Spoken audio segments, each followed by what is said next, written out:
कोई 10 दिन पहले चुनाव के परिणाम का आकलन करते हुए मैंने एक वीडियो रिलीज की।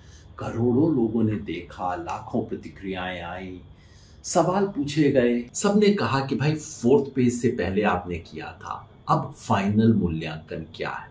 तो ये आपके सामने है फाइनल मूल्यांकन मेरे ख्याल से इस चुनाव में बीजेपी को 240 से 260 के बीच में सीट आनी चाहिए। उसके एनडीए सहयोगियों को 35 से 45 के बीच, कांग्रेस 85 से 100 के बीच और उसके इंडिया गठबंधन के बाकी सहयोगियों को 120 से 135 के बीच। मतलब 400 पार वाली बात तो टोटल हवाई थी। 300 पार करना भी बीजेपी के लिए नामुमकिन होगा। मेरी समझ है कि बीजेपी 272 से नीचे है, 250 के नीचे भी जा सकती है। इंडिया अलायंस 205 और 235 के बीच में कहीं है, यानी कि बहुमत से पीछे है, एनडीए से पीछे है। लेकिन अगर आने वाले कुछ दिनों में उत्तर प्रदेश और बिहार में कुछ बड़ा बदल हो जाता है तो ये संभावना से इनकार नहीं किया जा सकता कि उस एक्सट्रीम सिचुएशन में इंडिया गठबंधन एनडीए से आगे निकल सकता है, मगर आज है नहीं। मेरे पास कोई एग्जिट पोल नहीं है, सीधा साधा मोटा जमीनी मूल्यांकन है, लेकिन कहीं कुछ चुभ गई है बात, बहुत सवालों की बौछार हो गई है।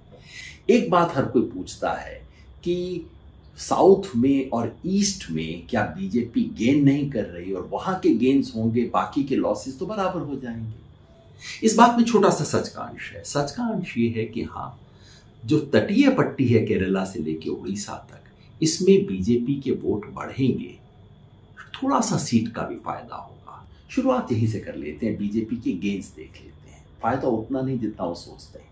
केरला, तमिलनाडु और पौंडीचेरी मिला के बीजेपी की अपनी सीट सिर्फ 2 बढ़ सकती है।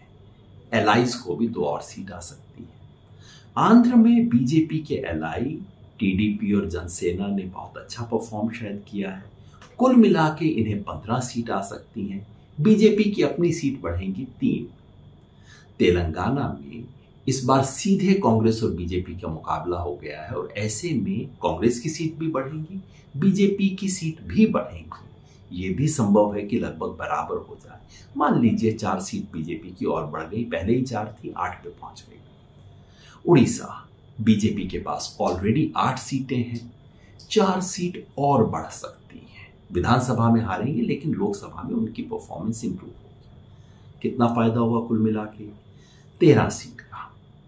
अब दक्षिण भारत के बाकी बचे हुए राज्य पे आ जाइए। कर्नाटका, खाली कर्नाटका में बीजेपी को कम से कम 13 सीट का नुकसान है।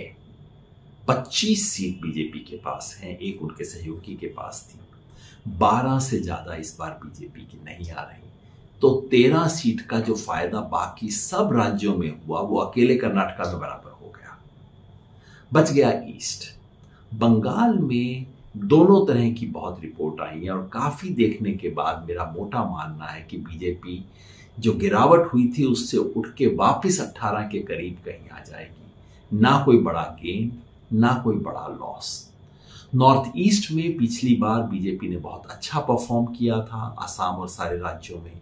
मोटे तौर पे बीजेपी लगभग वहीं कहीं पे खड़ी है। निष्कर्ष ये है कि पूरे साउथ इंडिया और पूरे ईस्ट इंडिया को मिला दें तो बीजेपी का नफा और नुकसान कट के 0 पे पहुंच जाता है। एलाइज को 15 सीट का फायदा है, उसे एक बार साइड में रख लीजिए। लेकिन बीजेपी की गिनती, टैली गिनते वक्त आप ईस्ट इंडिया और साउथ इंडिया को अब एक तरह से भूल सकते हैं। अब देखिए सिर्फ ये जो बाकी इलाका बचा है, जहां पिछली बार बीजेपी ने स्वीप किया था, यहां पे बीजेपी की कितनी सीट कम होती है, वही उसकी नेशनल टैली में कम होती है। शुरुआत करते हैं महाराष्ट्र से। महाराष्ट्र में पिछली बार एलाइज के साथ एनडीए को 42 सीट थी।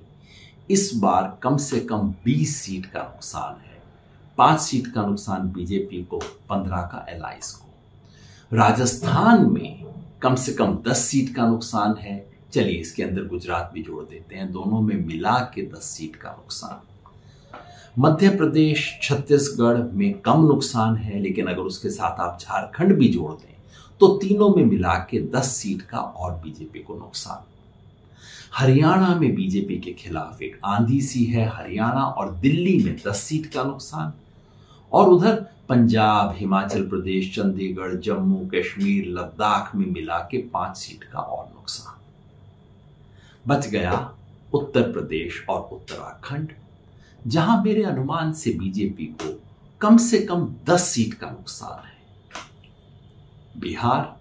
बिहार में बीजेपी और उसके एलाइज को पिछली बार 40 में से 39 सीट थी, कम से कम 15 सीट का नुकसान है। 5 सीट का बीजेपी को, 10 सीट का नुकसान उसके एलाइज को। अब इस सारे को जोड़ के देखते हैं। कुल मिला के बीजेपी को 55 सीट का नुकसान, मतलब पिछली बार 303 से 248, और बीजेपी के सहयोगियों को यहां 25 सीट का नुकसान, लेकिन पहले 15 सीट का फायदा था, तो नेट 10 सीट का नुकसान। इस आधार पे मैं कहता हूं बीजेपी 240 से 260 के बीच में कहीं, और बीजेपी के सहयोगी 35 और 45 के बीच में कहीं। मतलब ये कि ये चुनाव पलट चुका है, और अगर आने वाले 2 चरणों में उत्तर प्रदेश, बिहार और हरियाणा और दिल्ली में यह आंधी अगर और पकड़ ले, तो ये भी हो सकता है कि एनडीए ही 272 के नीचे रुक जाए। ये वो सच है जो मीडिया, पोलस्टर, एक्सपर्ट आप तक पहुंचने देना नहीं चाहते। ये वो सच है जो मेरा फर्ज है आप तक पहुंचाना, और आपका फर्ज है आगे हर व्यक्ति। Stay ahead with our cutting-edge news app. Instantly access the latest shorts in just 1 minute and breaking news in just 50 words. Download now for a smarter, faster news experience.